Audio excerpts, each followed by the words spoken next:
Welcome back ಸ್ನೇಹಿತರೆ. ನಿನ್ನೆ ಭೂಗೋಳಶಾಸ್ತ್ರದ ಅರ್ಥ ಮತ್ತು ವ್ಯಾಖ್ಯಾನದ ಬಗ್ಗೆ ತಿಳ್ಕೊಂಡ್ವಿ.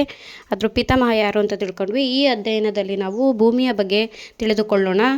ಬನ್ನಿ ಹಾಗಾದರೆ ಭೂಮಿಯ ಬಗ್ಗೆ ಸ್ವಲ್ಪ ವಿವರವನ್ನು ತಿಳ್ಕೊತ ಹೋಗೋಣ. ಮೊದಲಿಗೆ ಏನಪ್ಪ ಅಂದರೆ, ಭೂಮಿಯು ಸೂರ್ಯನಿಂದ ಯಾವ ಸ್ಥಾನದಲ್ಲಿದೆ ಅಂದರೆ, ಭೂಮಿಯು ಸೂರ್ಯನಿಂದ 3ನೇ ಸ್ಥಾನದಲ್ಲಿದೆ.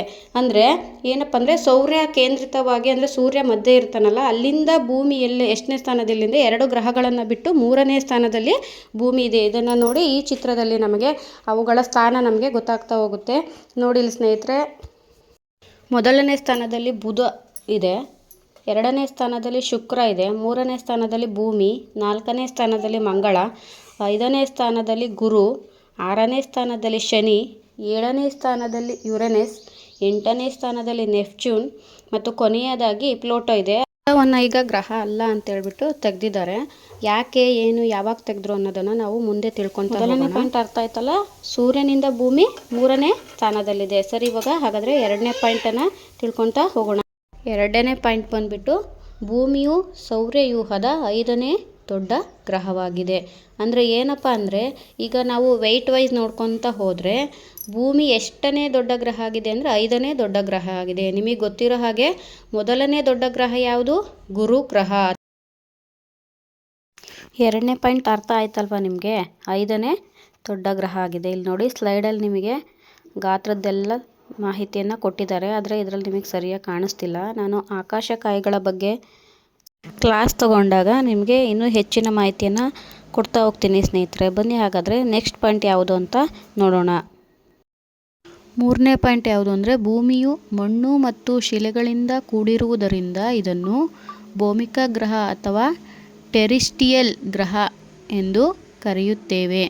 ಸರಿ, 4ನೇ ಪಾಯಿಂಟ್, ಭೂಮಿಯು ಜೀವಿಗಳನ್ನು ಹೊಂದಿರುವ ಏಕೈಕ ವಿಶಿಷ್ಟ ಗ್ರಹವಾಗಿದೆ. ಅಂದರೆ ಬೇರೆ ಯಾವ ಗ್ರಹದಲ್ಲೂ ಕೂಡ ಜೀವಿಯನ್ನು ನಾವು ಕಾಣುವುದಿಲ್ಲ, ಆದ್ದರಿಂದ ಇದನ್ನು ಒಂದು ವಿಶಿಷ್ಟ ಗ್ರಹ ಅಂತೇಳ್ಬಿಟ್ಟು ಕರಿತೀವಿ.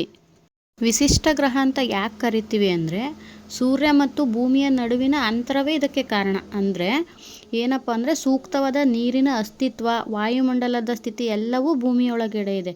ಹಾಗೆ ಇದೇನಪ್ಪ ಅಂದರೆ ತನ್ನದೇ ಒಂದು ಸೂಕ್ತವಾದ ಅಂತರವನ್ನು ಕಾಯ್ದುಕೊಂಡಿದೆ.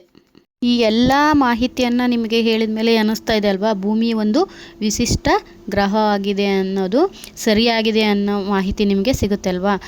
ಇದನ್ನು ಎಕ್ಸಾಮಿಗೆ ಕೂಡ ಕೇಳ್ಬೋದು, ಭೂಮಿಯನ್ನು ವಿಶಿಷ್ಟ ಗ್ರಹ ಅಂಥೇಳಿ ಏನಕ್ಕೆ ಕರೀತಾರೆ ಅಂತ. ಆವಾಗ ನೀವು ಆಪ್ಷನ್ ಕೊಡಬೇಕಾಗುತ್ತೆ, ಏನು, ಸೂರ್ಯ ಮತ್ತು ಭೂಮಿಯ ನಡುವಿನ ಅಂತರವೇ ವಿಶಿಷ್ಟ ಗ್ರಹವಾಗಲು ಕಾರಣ ಅಂತ. ಅರ್ಥ ಆಯ್ತಲ್ವಾ ಫ್ರೆಂಡ್ಸ್ 4ನೇ ಪಾಯಿಂಟ್ ಯಾವುದು ಅಂತ. ಸರಿ, ಹಾಗಾದರೆ ಮುಂದಿನ ಪಾಯಿಂಟ್ಸ್ಗೆ ಹೋಗೋಣ.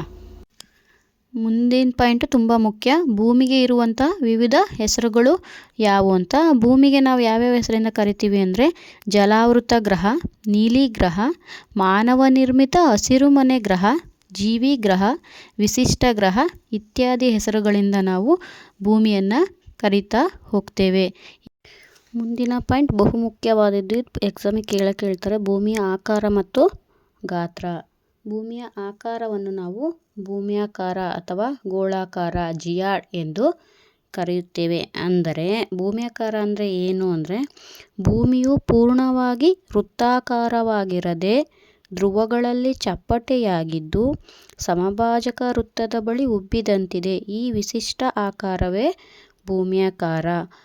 ಇಲ್ಲಿ ನೋಡ್ರಿ, ಕಾಣ್ತಾ ಇದೆಯಲ್ಲ, ಸಮಭಾಜಕ ವೃತ್ತದ ಕಡೆ ಉಬ್ಬಿದಂತಿದ್ದು ಧ್ರುವಗಳಲ್ಲಿ ಸ್ವಲ್ಪ ಚಪ್ಪಟೆಯಾಗಿದೆ. ಇದಕ್ಕೆ ನಾವು ಭೂಮ್ಯಾಕಾರ ಅಂತೇಳಿ ಕರಿತೀವಿ. ಭೂಮ್ಯಾಕಾರ ಅಂದರೆ ಏನು ಅಂತ ಅರ್ಥ ಆಯ್ತಲ್ವಾ ಫ್ರೆಂಡ್ಸ್. ಈ ಸಿದ್ಧಾಂತವನ್ನು ಪ್ರತಿಪಾದಿಸಿದವರು ಯಾರು ಅಂದರೆ, ಸರ್ ಐಸಾಕ್ ನ್ಯೂಟನ್ರವರು ಭೂಮ್ಯಾಕಾರ ಸಿದ್ಧಾಂತವನ್ನು ಪ್ರತಿಪಾದಿಸಿದ್ದಾರೆ. ಇನ್ನೊಂದು ಮುಖ್ಯವಾದ ಪಾಯಿಂಟ್, ಭೂಮಿಯ ನೈಸರ್ಗಿಕ ಉಪಗ್ರಹ ಚಂದ್ರ. ಭೂಮಿಗಿರೋ ನೈಸರ್ಗಿಕ ಉಪಗ್ರಹ ಯಾವುದು? ಚಂದ್ರ. ಈ ತರಗತಿ ನಿಮಗೆ ಅರ್ಥ ಆಯ್ತಲ್ವಾ ಫ್ರೆಂಡ್ಸ್. ಈಗ ನಾನು ಯಾವ್ಯಾವ ಪಾಯಿಂಟ್ ಹೇಳಿದ್ದೀನಿ ಎಲ್ಲ ಅರ್ಥ ಆಗಿದೆ ಅಲ್ವಾ ನಿಮಗೆ. ಸರಿ, ಆಗಿದ್ರೆ ನಾನು ಮುಂದಿನ ತರಗತಿಯಲ್ಲಿ ನಿಮಗೆ ಇನ್ನೂ ಹೆಚ್ಚಿನ ಮಾಹಿತಿಯನ್ನು ಕೊಡ್ತಾ ಹೋಗ್ತೀನಿ. ನನ್ನ ಕ್ಲಾಸ್ ನಿಮಗೆ ಇಷ್ಟ ಆಗಿದ್ದರೆ ಸಬ್ಸ್ಕ್ರೈಬ್ ಮಾಡ್ಕೊಳ್ಳಿ, ಹಾಗೆ ಶೇರ್ ಮಾಡಿ, ನಿಮ್ಮ ಎಲ್ಲ ಫ್ರೆಂಡ್ಸ್ಗೂ ಶೇರ್ ಮಾಡಿ, ಲೈಕ್ ಮಾಡಿ.